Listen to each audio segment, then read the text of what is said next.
विधानसभा चुनाव के लिए हरियाणा में चौथा मोर्चा तैयार हो चुका है। जेजेपी और एसपीए के बीच में गठबंधन का ऐलान हो गया है।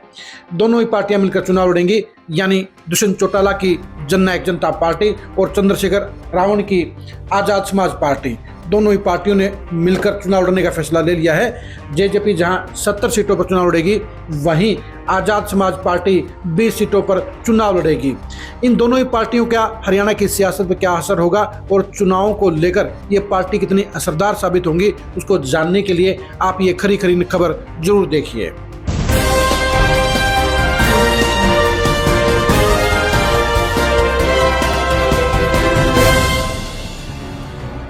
दुष्यंत चौटाला के लिए एक छोटी सी राहत की सांस आजाद समाज पार्टी के तौर पर सामने आई है।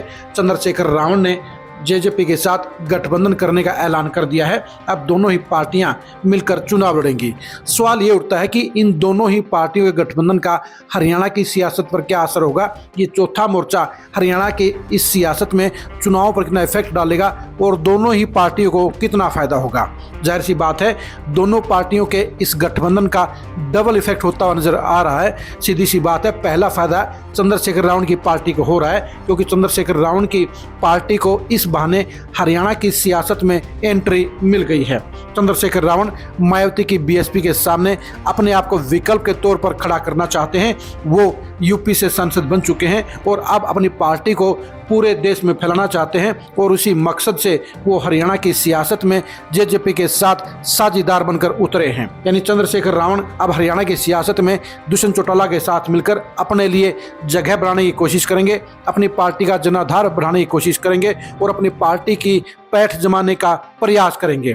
ये सच्चाई है कि इस समय एससी समाज के चमार युवा वोटरों के ऊपर चंद्रशेखर रावण का असर मायावती से ज्यादा है और यही वजह है कि चंद्रशेखर रावण हरियाणा की सियासत के लिए नए नहीं कहे जाएंगे। बेशक से उनकी पार्टी हरियाणा में पहली बार चुनाव लड़ेगी, लेकिन ये सच्चाई है कि चंद्रशेखर रावण हरियाणा के एससी वोटरों के लिए एक बड़ा नाम है, एक चढ़ता हुआ नाम है, एक उभरता हुआ नाम है और उसका फायदा जेजेपी को जरूर मिलेगा। जहाँ तक जेजेपी की बात है, जेजेपी के लिए चंद्रशेखर रावण की आजाद समाज पार्टी एक ठंडी हवा के तौर पर नजर आ रही है। उनका चुनाव निशान केतली बीजेपी और कांग्रेस के सामने जेजेपी के लिए एक अच्छी चुस्की के तौर पर दुष्यंत चौटाला को महसूस हो रहा होगा। दुष्यंत चौटाला की जेजेपी को आजाद समाज पार्टी के जरिए कई हलकों में अच्छे वोट मिल सकते हैं। ये सच्चाई की बात है कि चंद्रशेखर रावण की पार्टी 90 के 90 हलकों में वोट लेने की संभावना रखती है। वोटों की संख्या कम या ज़्यादा ये एक अलग सवाल है, लेकिन बीएसपी की तरह आज की तारीख में चंद्रशेखर रावण और उनकी आजाद समाज पार्टी आज एससी वोटरों में एक जाना माना नाम है और उनके जरिए जेजेपी को भी एससी बूथों पर जहां वर्कर मिल जाएंगे, वहीं एससी समाज के वोट भी दुष्यंत चौटाला की पार्टी को पहले की तुलना में 4-5 गुना ज़्यादा मिल जाएंगे। यानी आजाद समाज पार्टी के जरिए दुष्यंत चौटाला की पार्टी जेजेपी को फ़ायदा ही फ़ायदा होगा। वो फ़ायदा इतना बड़ा तो नहीं हो सकता कि वो हार को जीत में बदलने का काम कर सके, लेकिन ये बात ज़रूर है कि अब जेजेपी के वोट बैंक में पहले के मुकाबले में कुछ ज़्यादा बढ़ोतरी हो सकती है। यानी जहां जेजेपी बहुत ज़्यादा ख़राब हालत में थी, वहीं अब थोड़ी ख़राब हालत में रह सकती है। वैसे इस बात के ऊपर निगाह रहेगी कि चंद्रशेखर रावण हरियाणा में कितना प्रचार करेंगे। जितना ज़्यादा वो प्रचार करेंगे, उतनी ही संख्या में जेजेपी को फ़ायदा होगा, उतना ही आज़ाद समाज पार्टी के प्रत्याशियों को होगा और दोनों ही पार्टियों के लिए ज़्यादा से ज़्यादा वोट हासिल करने का माहौल बन पाएगा। एएसपी से गठबंधन से पहले जेजेपी अकेली पड़ी नजर आ रही थी, अछूती सी लग रही थी, उनके साथ कोई चलने को तैयार नहीं था। आम आदमी पार्टी ने उनके साथ गठबंधन करने से इनकार कर दिया था और ऐसे हालात में चंद्रशेखर रावण की पार्टी के साथ गठबंधन जेजेपी के लिए एक अच्छी बात कही जाएगी, एक पॉजिटिव बात कही जाएगी और दोनों ही पार्टियों के लिए एक फायदेमंद बात कही जाएगी। इस मौके पर दुष्यंत चौटाला और चंद्रशेखर रावण ने संक्षिप्त में क्या कहा, उसे आप जरा गौर से सुनिए। जननायक जनता पार्टी आगामी हरियाणा विधानसभा के चुनाव में इकट्ठे मजबूती के साथ मिलकर चलने का निर्णय ले रही है और दो महापुरुषों स्वर्गीय चौधरी देवीलाल जी हब बने हैं, उसमें शिक्षा का उद्धार करें, इस उद्देश्य को लेकर हम आगे बढ़ने का काम करें।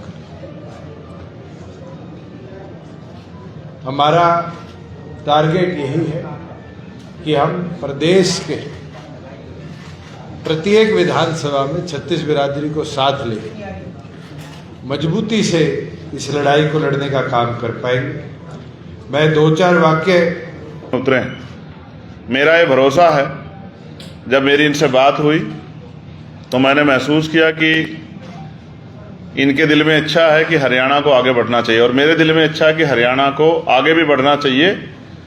हरियाणा की जो पहचान है, जिस तरह से इस बार भी दुनिया में देश का नाम हरियाणा ने बचाने का काम किया, वो हरियाणा और शक्तिशाली होना चाहिए। हम लंबे समय से हरियाणा में काम कर रहे हैं। भीम आर्मी आज़ाद समाज पार्टी के माध्यम से हमारे नेताओं ने वहाँ संघर्ष करके संगठन बना के उसको सींचने का काम किया है। अब 1 और 1 11 हो गए हैं। ये शक्ति मिलके जो है एक नया निर्माण करेगी। मैंने इनसे ये भी अपील की थी कि जो भी हमारे जैसे साथी हों, जो चाहते हों कि किसान, कमेरे, नौजवान, महिलाओं के सशक्तिकरण की आवाज़ आगे करता हूँ और मेरा विश्वास है कि अब हम इस लड़ाई को तेजी से आगे बढ़ाएंगे और इस ताकत को बनाने में कामयाब होंगे। आपने सुन लिया होगा कि दोनों ही पार्टियों के गठबंधन को लेकर दोनों ही पार्टी के मुखिया पॉजिटिव हैं। उन्हें इस बात की पूरी उम्मीद है कि दोनों पार्टियां मिलकर लड़ेंगी तो हरियाणा की सियासत में एक बड़ा बदलाव लाने का काम करेंगी। बेशक से उनकी सोच पॉजिटिव है, उनका दावा भी पॉजिटिव है, लेकिन ये भी सच्चाई है कि हरियाणा की सियासत में आज दोनों ही पार्टियां जहां चौथे मोर्चे के तौर पर बैठी हैं, तो वहीं चुनाव परिणाम के हिसाब से भी दोनों पार्टियों के चौथे नंबर पर ही रहने की उम्मीद नजर आती है। वैसे इस बात पर भी निर्भर रहेगा चुनाव परिणाम कि दोनों पार्टी के पास कैंडिडेट कैसे आते हैं। जेजेपी के लिए 70 सीटों पर प्रत्याशी तलाशना इस बार आसान नहीं होगा, क्योंकि पार्टी के 90% जो है जनाधार वाले मजबूत नेता पार्टी को छोड़कर चले गए हैं। वहीं आज़ाद समाज पार्टी के लिए भी पहली बार हरियाणा के इस चुनावी दंगल में अच्छे प्रत्याशियों को तलाशना एक बड़ी चुनौती होगी। वैसे ये भी कह सकते हैं कि जेजेपी की बजाय बीजेपी और कांग्रेस के टिकट कटने वाले लोग आज़ाद समाज पार्टी पर चुनाव लड़ना ज़्यादा पसंद करेंगे, क्योंकि वहाँ उनको कम नेगेटिविटी मिलेगी, बल्कि वहाँ से पॉजिटिव वोट मिलेंगे। यानी दोनों ही पार्टियों के लिए अब हरियाणा के अंदर कुछ अच्छा करने का बहाना मिल गया है, कुछ अच्छा करने का माहौल पैदा हो गया है। देखने की बात यह रहेगी कि दोनों पार्टियों के नेता और वर्कर इस गठबंधन को कितना मजबूत कर पाते हैं, इस गठबंधन को कितना पॉजिटिव बना पाते हैं और ये गठबंधन हरियाणा की सियासत में क्या हासिल कर सकता है। इस गठबंधन की पहली लड़ाई तो INLD और BSP के साथ ही होगी। दोनों ही पार्टियां दोनों ही एंगल से समान नजर आती हैं, क्योंकि INLD की तरह JJP है और BSP की तरह ही ASP है। यानी दोनों ही गठबंधन एक दूसरे के समानांतर हैं, दोनों के एक जैसे वोट बैंक हैं और दोनों के एक जैसे नेता हैं। यानी चौटाला परिवार की दोनों पार्टियों के बीच में अब बहुजन समाज के वोटों को लेकर दोनों ही पार्टियां यानी BSP और SP के बीच में हरियाणा एक नए दंगल का केंद्र बनेगा और यहाँ पर मिलने वाले वोट हरियाणा में BSP और SP के साथ INLD और JJP के भी भविष्य को तय करने का काम करेंगे।